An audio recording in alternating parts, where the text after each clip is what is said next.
Hey guys, welcome to another small video, and today I'm going to be talking about the range spear sets. Now, the last video that I made, I talked about the infantry spear set and everything you need to know about it. And this time I'm talking about the range spear set. Of course, going in order, right? So range spear sets, just like infantry spear sets, is when you focus solely on range stats, or to attack with only one troop type, which is range. So starting off looking at the gears, we're gonna start with the helmet. Now range piece, there is a hybrid, or not hybrid, but there's a, just like the infantry set, there's an advanced set, and then there's the basic pay to play set. Now basic pay to play set is solely for mild spenders, while the other one is based on heavy spending or specific focus spending. So we have right here the warm coronet, which gives you 45 range attack. This would be the main set, the main range set, range piece, I believe. While we have over here the Moby helmet at 42 attack and 28 army HP as the moderate spending, depending what you're gonna focus on. Now recent, this is different due to the fact that it does have more range stats, which you do need even at that mythic. At gold is only by 2%, but it also has the army HP, which kind of, even though Moby helmet also has some army HP, the Wormhole Coronet is one that goes with it due to the fact he has the range defense stat. Now, of course, defense is not the by any means the best stat to go for, but it is a stat that you would want if you could get it as extra on a gear set that already has more attack than the other one. So it's a very big, it's a benefit, it's a plus, because the longer your range survive, the more damage they do. You know, is a general consensus. Of course, there is the army the champion set piece, but we're not talking about that at the moment. So that's pretty much the way to go.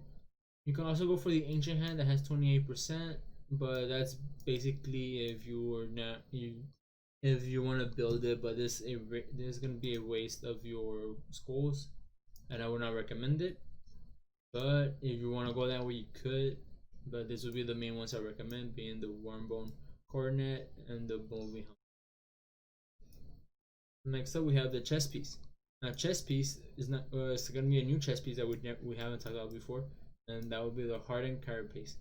The hardened carapace gives you a total of 25% range attack right here, which is the same as your hedonic cuirasses, but of course, it's a little cheaper, I believe, on the material wise. So we have 5 for the venoms, and on halos we have 6, and they're both really rare drops. Those will be the 2 to go for, I believe. Yeah, I believe those will be the 2 that you will go for on a range set, because they both have the range attack. But of course, the hardened carapace will be better since it does give you an additional army stat. Now, all stats are good stats, but there is better stats than others. Next up, on boots. On boots, you can go Dragon Talons, which will give you the 30% range attack at gold. If you don't want to go for Dragon Talons, actually, that might be the only one, I believe. Yeah, Dragon Talons will be the way to go for your range set. I don't think there's any other choice besides the champion pieces, but that's because they just have army stats on them.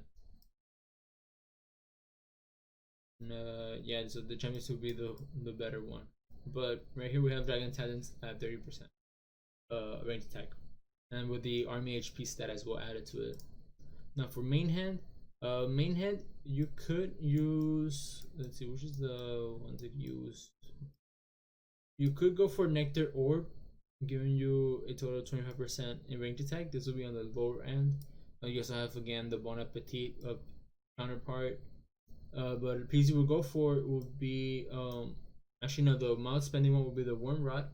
Worm Rod will give you a range HP and range attack, but the main one to go for will be the Skull Crusher, since it will also give you army attack. So right here in total with Skull Crusher, you're looking at about 35% range attack, while with the Worm Rod, you're looking at the 25% range attack.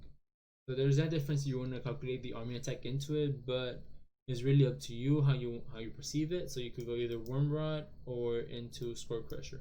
Depends on what you want to do, but Skull Crusher is more expensive.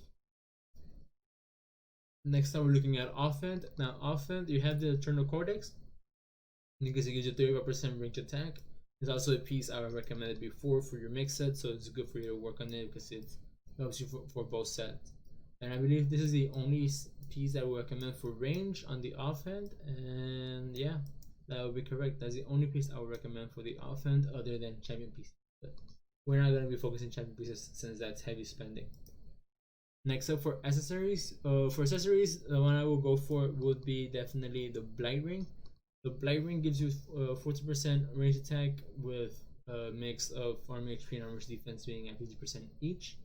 Of course, there's even better ones being the Ambrosio Cubs, but these Cubs are so expensive to build, like I mentioned before, and they do give you 25% range attack plus the range HP, making a huge difference and much better than the Blight Ring, but of course, they're just expensive and harder to get. The Blight Ring uses 7 toxins, and the toxins are at a 5% drop rate, I believe, or 3%. You will need to check the drop rate chance from the chest, while the Ambrosio Cup is at about 1% or 3% from their thing, and it also requires 13 halos.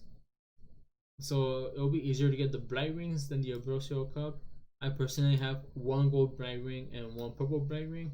I'm currently working on my second gold Blight Ring, while I'm still struggling at getting my first gold cup. So that just puts into perspective how hard it is to get this cup to gold. So this will be like the first cup that I will be able to work on, or that I'm working on. And I'm this far from getting it to gold, while this would be the second ring. As you can see, if I look right here at Mythic, I already have 1 gold, I already have 1 purple.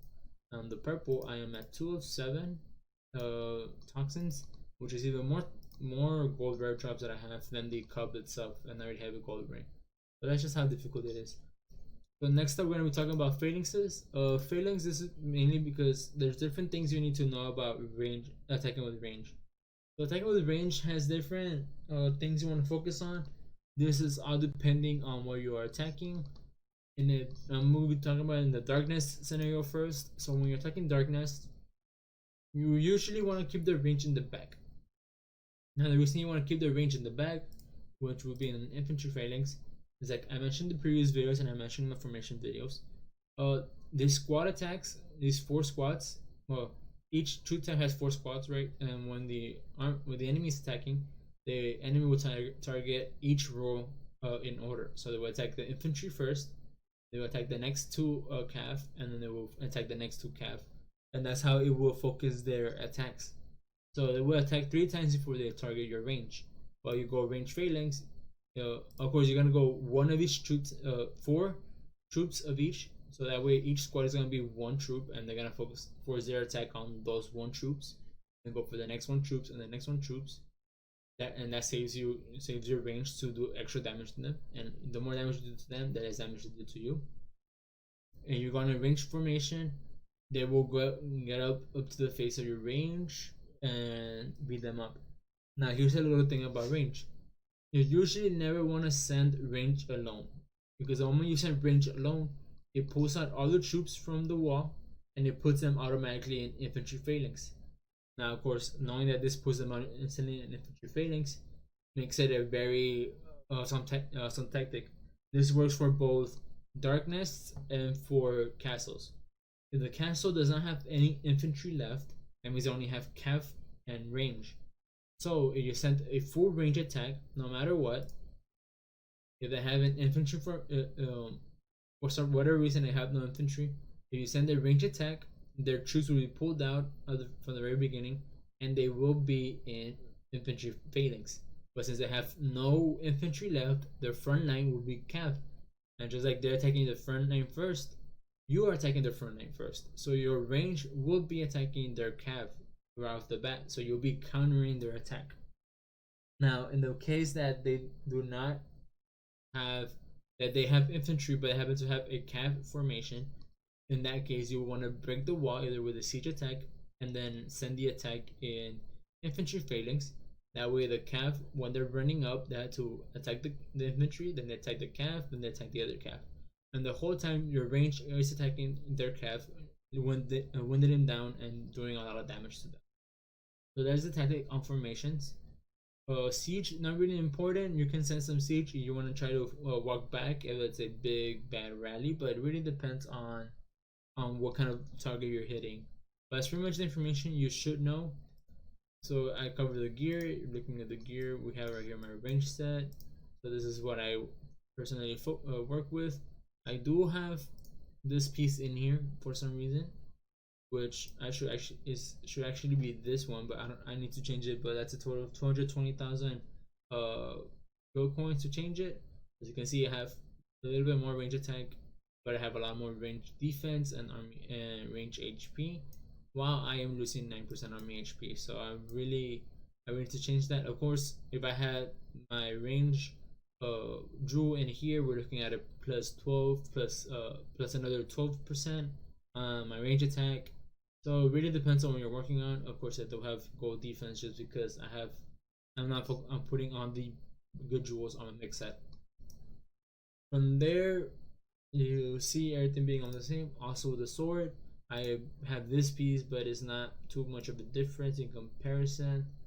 So whenever I do attack in range, I do swap it out because I also have this piece here, which can give me a little bit, well, a lot less range in comparison, but it is the army attack that makes a difference. But I do need to change those, of course. So there's that. There's formations. Hero wise, gonna be the same thing. 4 range heroes with 1 army hero that's not a range focused hero, and that's pretty much it for the video. If you find this information helpful, useful, please leave a like on the video, and I'll catch you on the next one. Peace.